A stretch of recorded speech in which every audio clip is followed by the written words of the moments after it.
ٹھیک ہے. اعوذ باللہ من الشیطان الرجیم. بسم اللہ الرحمن الرحیم. کلا والقمر واللیل اذ ادبر والصبح اذا اسفر انها لإحدى الكبر نذیرا للبشر لمن شاء منکم ان یتقدم او یتأخر. صدق اللہ العظیم. محترم سامعین، آج آپ کے سامنے سورہ مدثر کی آیت نمبر 32 سے آیت نمبر 37 تک پڑھی گئی. پیچھے سے ذکر آ رہا ہے کہ داروغہ جہنم جو ہے متعین وہ 19 ہیں اور اس کی تفصیل آپ کے سامنے گزری.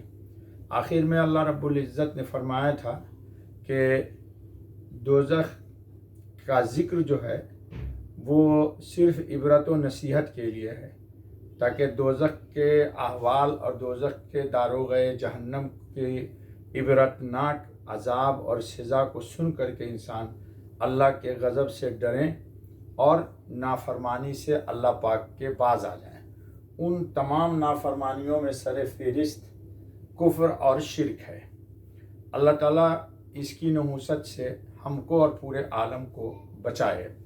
یہ ایسی نحوست ہے کہ عذاب کو ٹالتی نہیں انسان سے. اگر ایمان ہے اللہ رب العالمین پر، چنانچہ آگے آ بھی رہا ہے کہ جہنم میں یہ لوگ جو جائیں گے تو ان سے ایک بڑا سوال ہوگا کہ کیوں آئے جہنم میں؟ تو لا یؤمن باللہ العظیم، وہ اللہ رب العالمین پر ایمان نہیں لاتے تھے. تو ایمان لانے کے بعد اگر انسان کی گندگی ہو گئی، جیسے یہ ایسا ہے جیسے کہ انسان کے پاس کپڑا ہو اور گندا ہو گیا تو اس کو دھل لیا جائے گا. لیکن ایک آدمی بالکل ننگا ہے تو ننگے آدمی کو پہلے کپڑا لینا چاہیے، لباس ہونا چاہیے، تب اس کا ستر چھپے گا. تو ایمان جو ہے وہ انسان کے لیے عذاب جہنم سے بچنے کا ایک ڈھال اور ذریعہ ہے. آگے اللہ تعالیٰ قسم کھا رہے ہیں کہ کلا والقمر، کہ سچ کہتا ہوں، قسم ہے چاند کی، واللیل اور رات کی، اذ ادبر جب کہ رات پیٹھ پھیر لے، یعنی رات ختم ہو جائے اور صبح آنے لگے. پھر اللہ پاک صبح کی بھی قسم کھاتے ہیں، والصبح اذا اسفر، اور صبح کی جب روشن ہو جائے. اس کی تفصیل آ رہی ہے. پھر اللہ پاک کہتے ہیں نذیرا للبشر، ڈرانے والی ہے لوگوں کو. لمن شاء منکم، جو کوئی چاہے تم میں سے، ان یتقدم، کہ آگے بڑھے، او یتأخر، یا پیچھے رہے. کیا مطلب؟ کہ اللہ پاک نے قسم کھائی ہے چاند کی، رات کی، صبح کی، اور فرمایا کہ وہ جو انہا لإحدى الکبر، کہ جہنم جو ہے یہ بڑی ہی ہولناک چیز ہے. اللہ تعالیٰ اس سے ہم سب کو بچائے. اور عظیم الشان چیزیں ظاہر ہونے والی ہیں دوزخ میں، جی، کہ دوزخ جب قیامت کے دن رونما ہوگی تو اللہ پاک رب العالمین کی عظیم قدرت کا شاہکار ایک کا نمایاں ہوگا. بہت ساری اللہ کی قدرتیں ہیں، اس قدرت میں ایک جہنم بھی اللہ کی بڑی قدرت کی دلیل ہے. اللہ پاک اسی کو کہتے ہیں کہ انہا لإحدى الکبر، جو بڑی بڑی ہولناک عظیم الشان چیزیں ظاہر ہونے والی ہیں. دوزخ ان میں ایک چیز ہے. ان ہولناک چیزوں میں ایک بڑی چیز دوزخ بھی ہے. ظاہر سی بات ہے کہ انسان کی ساری ہیکڑی جہاں سیکنڈوں میں نکل جائے گی.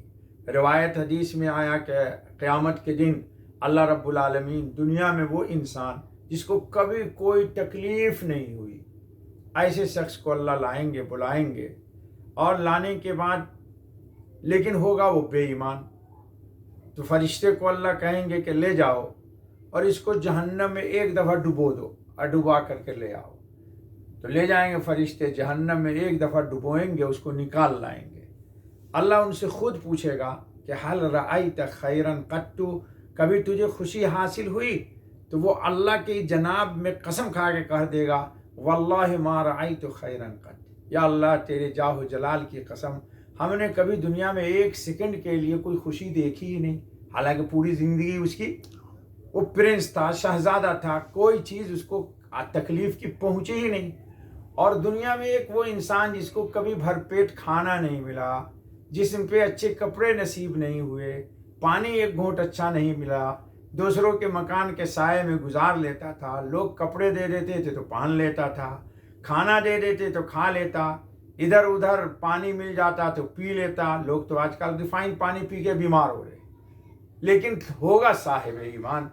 اللہ کہیں گے فرشتے کو اس کو لے جاؤ اور جنت میں اس کو 1 سیکنڈ کے لیے ڈبا کر کے لے آؤ. جائیں گے فرشتے، ایک دفعہ ترمذی کی روایت ہے کہ اس کو ڈبائیں گے جنت میں اور لے آئیں گے. اب اللہ اس سے پوچھیں گے حل رأیت بوسا قط، کیا کبھی تم کو کوئی تکلیف ہوئی؟ وہ کہے گا، وہ قسم کھا لے گا کہ واللہ ما رأیت بوسا قط، اللہ تیرے جاہ و جلال کی قسم مجھے تو کبھی کوئی تکلیف ہی نہیں ہوئی. حالانکہ ماں کے پیٹ سے پیدا ہوا تھا، اس وقت سے لے کے موت تک تکلیف ہی تکلیف میں تھا. تو محدثین نے لکھا، بات بھی سمجھ میں آتی ہے، کہ 1 سیکنڈ کا جہنم میں داخلہ پوری زندگی کے عیش و آرام اور عشرت کو اور تمام کے تمام ترفع کو، تمام کی تمام خوشی و مسرت و شادمانی کو اور کر و فر کو دماغ سے اس کے نکال لے گا. اللہ بس بچائے.